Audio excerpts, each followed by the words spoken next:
Kanye West was a rapper that I despised growing up. I hated his inflated ego. I hated his lack of humility. I hated his corny-ass jokes in all of his songs. I hated his dopey fashion.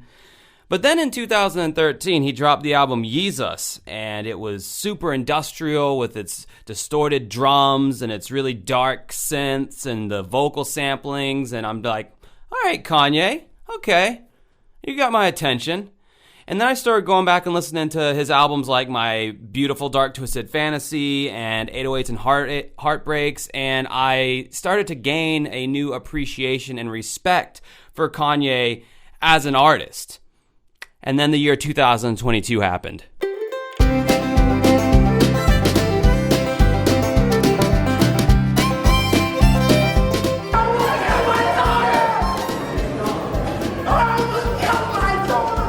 When you hear about slavery for 400 years, that sounds like a choice. So yeah, that really begs the question, can you really separate an artist from their art? Well, that's something we'll hopefully get to the bottom of tonight. This is Dancing with Ghosts. Okay, Kanye West has seriously gone DEFCON 3 on his entire career in the past couple years, from the very public Kim Kardashian-Pete Davidson feuds, to the anti-Semitic rants about the Jews, to the White Lives Matter shirts, running for president to split the vote, kissing Donald Trump's ass, calling slavery a choice. Kanye is quickly approaching R. Kelly levels of cancellation.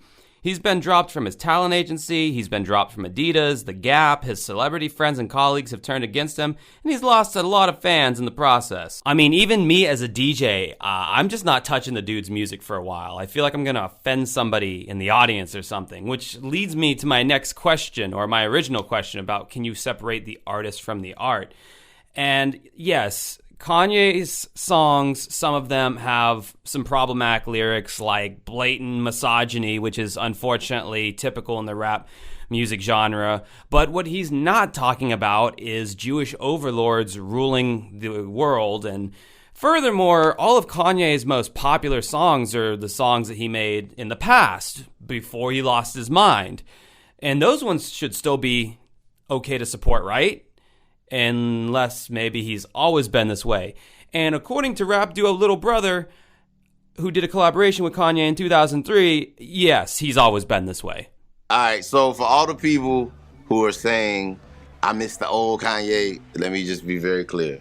You getting the same Kanye, just with a bigger budget and a bunch of Kardashians behind him. It's pretty the much same. He is the same nigga, and I mean that in every, like, he is the same dude. He was just that same, just big personality, just crazy ideas, just off the wall. It was just, I mean, he was that guy. He was that guy back then. He's got a lot more money and way more of a bigger fucking platform now. In my personal opinion, I don't think that Kanye West always thought the Jews controlled the world or that slavery was a choice. I think Kim divorcing Kanye was definitely the catalyst that threw Ye into full-on psycho mode because, look, yes, before the divorce, he was up Donald Trump's ass, but that's just the man's politics. I don't really give a shit about that one way or another.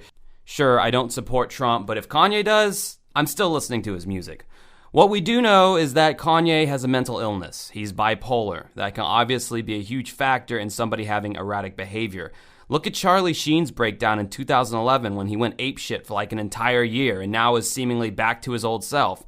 Shit can happen, people can have breakdowns, but it mainly becomes problematic when you have a platform of millions of people who follow you. Kanye's rhetoric is inspiring the alt-right to hang banners saying that Kanye was right about the Jews, and it's inspiring anti-Semitic sentiment. So do I personally feel weird listening to his new music now? Like, yeah, I kind of do.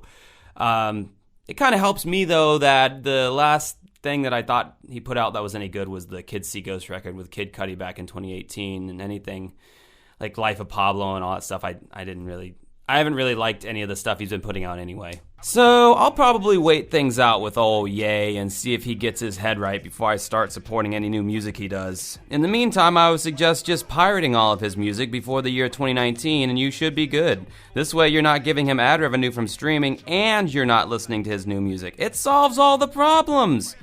Yeah, just kidding, don't do that. It's totally illegal. So can you truly separate the art from the artist? Well, I guess that's a matter of conscience. I'm sure there's a lot of Kanye fans who don't even know about any of this stuff. They just like the guy's music. I'm sure there's a lot of Kanye fans who know about it and don't care and still listen to his music. I'm sure there's a lot of Kanye fans who have sworn off his music forever and will never listen to him again and have spit on his grave. And then I guess there are some, like me, who are just going to kind of wait and see what happens. Maybe he had a manic break and will come back to reality and will do a mea culpa for the world to see, and he will be fully embraced again. But until then, I'm keeping Kanye's music on ice. What about you? What do you think about outside of this drama that happened, before this happened? What did you think about his music? Were you a fan? I gotta say, those first 3 records I fucking hated. I thought they were annoying pop rap garbage. But then he started getting deeper, and I gotta say, even though the ego still bothered me, I don't know, started digging it. Do you? If so, leave your thoughts in the comments below, and until next time, have a good rest of your night.